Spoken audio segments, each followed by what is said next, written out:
পদত্যাগপত্র অ্যাকসেপ্ট করে কী হবে? জেলে পাঠাতে হবে।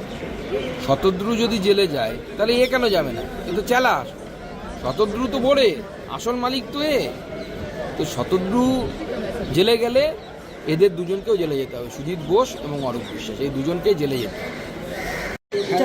দাদা, অরূপ বিশ্বাস মুখ্যমন্ত্রীকে চিঠি দিয়ে তার ক্রীড়ামন্ত্রী পদ থেকে অব্যাহতি চেয়েছেন, যে কাণ্ডটা ঘটলো সল্টলেকে। দেখুন, একটা চিঠি সোশ্যাল মিডিয়ায় ঘুরে বেড়াচ্ছে এবং সেটা বেনামি চিঠি। আমরা তো জানি না কে লিখেছে, কাকে লিখেছে। বাংলায় লেখা দেখলাম, হাতে লেখা দেখলাম। তো আমার তো মনে হচ্ছে পুরোটাই হচ্ছে গটা মমতা বন্দ্যোপাধ্যায়, কুণাল ঘোষ এবং তার সাথেই অরূপ বিশ্বাস, যার উপর করা যায় না একদম বিশ্বাস, সেই তিনজন মিলে এসব করছে। আর দ্বিতীয় কথা হচ্ছে, সব ইস্তফা ললিপপ দিয়ে কিছু হবে না। যারা বাঙালির মান সম্মান ভুলুণ্ঠিত করলো, লজ্জায় মাথা কাটা গেল, মুম্বাই পারলো, দিল্লি পারলো, হায়দ্রাবাদ পারলো, আমরা পারলাম না, তাদের একটাই সাজা হতে পারে, সেটা হচ্ছে অ্যারেস্ট বা গ্রেপ্তার। আর তার থেকেও বড় কথা, মুখ্যমন্ত্রীর পরিবারের লোকজন, কী সব ব্যানার্জি, আকাশ ব্যানার্জি, ছোটো ব্যানার্জি, বড় ব্যানার্জি, সব যে ঘিরে ধরে মেসিকে ছিল, যার জন্য জনগণ দেখতে পায়নি, বাংলার যারা মেসির ফ্যান, ফুটবলের ফ্যান, তারা দেখতে পাননি, তাদের বিরুদ্ধে কে ব্যবস্থাটা নেবে? তারা কোথায় ইস্তফা দেবে? তারা কি ব্যানার্জি পরিবার থেকে ইস্তফা দেবে না কি ইস্তফা দেবে? মুখ্যমন্ত্রী কি ব্যবস্থা নেবেন তাদের? পিএস ইনক্লুডিং ডিজিপি, তাদের প্রত্যেককে শোকজও করা হয়েছে। এগুলো সব হচ্ছে লোক দেখানো। যেহেতু মুখ্যমন্ত্রী ছবি তুলতে খুব ভালোবাসেন, আপনারা জানেন, যে চা বাগান হোক বা মেসির পাশে হোক, উনি তো ছবির সুযোগ কোথাও ছাড়েন না। তো ছবি তোলার সুযোগটা নষ্ট হয়ে গেছে ওনার। অন্যান্য মুখ্যমন্ত্রীরা ছবি তুলছেন। দিল্লির মুখ্যমন্ত্রী করমর্দনরত ছবি মেসির সাথে তুলে ফেলেন। মুখ্যমন্ত্রীর হাতে ঘা লেগে গেছে, মানে মুখ্যমন্ত্রী ইগোতে আঘাত লেগে গেছে যে আমি পারলাম না, আমি এত বড় মুখ্যমন্ত্রী। তো সেই জন্য এখন উনি এসব ফিকিরবন্দি করছেন পুরো ঘটনা থেকে চোখ ঘোরানোর জন্য। যদি ডিজিপি দায়ী হয় তাহলে পুলিশ মন্ত্রী দায়ী নয় কেন বলুন তো? ডিজিপি যদি দায়ী হয়, অর্থাৎ পুলিশের ব্যর্থতা যদি হয়, তাহলে সেই পুলিশি ব্যর্থতার জন্য কি পুলিশ মন্ত্রী দায়ী হবেন না? তাহলে মুখ্যমন্ত্রীকেও তাহলে শোকজ করা উচিত।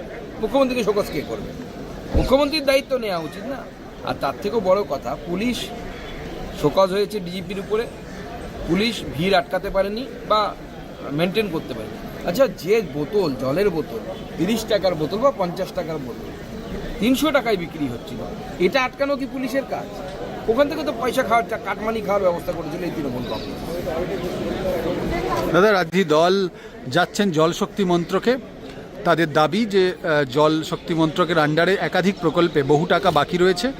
আগামীকাল তারা 10 জনের প্রতিনিধি দল যাচ্ছেন।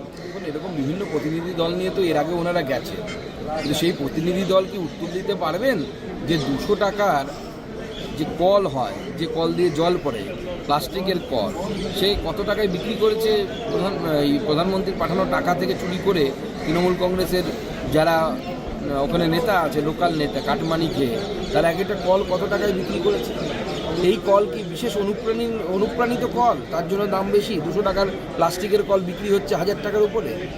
এই টাকা চুরি করার জন্য দেওয়া হয় নাকি? শুধু ধান্দাবাজি, চিটিংবাজি, এদের এছাড়া আর কিছু নেই। দাদা, পদত্যাগপত্র অ্যাকসেপ্ট করে কী হবে? জেলে পাঠাতে হবে। শতদ্রু যদি জেলে যায় তাহলে এ কেন যাবে না? এ তো চালাক। শতদ্রু তো বড়ে, আসল মালিক তো এ। তো শতদ্রু জেলে গেলে এদের দুজনকেও জেলে যেতে হবে, সুজিত বোস এবং অরূপ বিশ্বাস, এই দুজনকেই জেলে যেতে হবে। দাদা, অরূপ বিশ্বাস মুখ্যমন্ত্রীকে চিঠি দিয়ে তার ক্রীড়ামন্ত্রী পদ থেকে অব্যাহতি চেয়েছেন, যে কাণ্ডটা ঘটলো সল্টলেকে। দেখুন, একটা চিঠি সোশ্যাল মিডিয়ায় ঘুরে বেড়াচ্ছে এবং সেটা বেনামি চিঠি। আমরা তো জানি না কে লিখেছে, কাকে লিখেছে। বাংলায় লেখা দেখলাম, হাতে লেখা দেখলাম। তো আমার তো মনে হচ্ছে পুরোটাই হচ্ছে গটা মমতা বন্দ্যোপাধ্যায়, কুণাল ঘোষ এবং তার সাথেই অরূপ বিশ্বাস, যার উপর করা যায় না একদম বিশ্বাস, সেই তিনজন মিলে এসব করছে। আর দ্বিতীয় কথা হচ্ছে, সব ইস্তফা ললিপপ দিয়ে কিছু হবে না। যারা বাঙালির মান সম্মান ভুলুণ্ঠিত করলো, লজ্জায় মাথা কাটা গেল, মুম্বাই পারলো, দিল্লি পারলো, হায়দ্রাবাদ পারলো, আমরা পারলাম না, তাদের একটাই সাজা হতে পারে, সেটা হচ্ছে অ্যারেস্ট বা গ্রেপ্তার।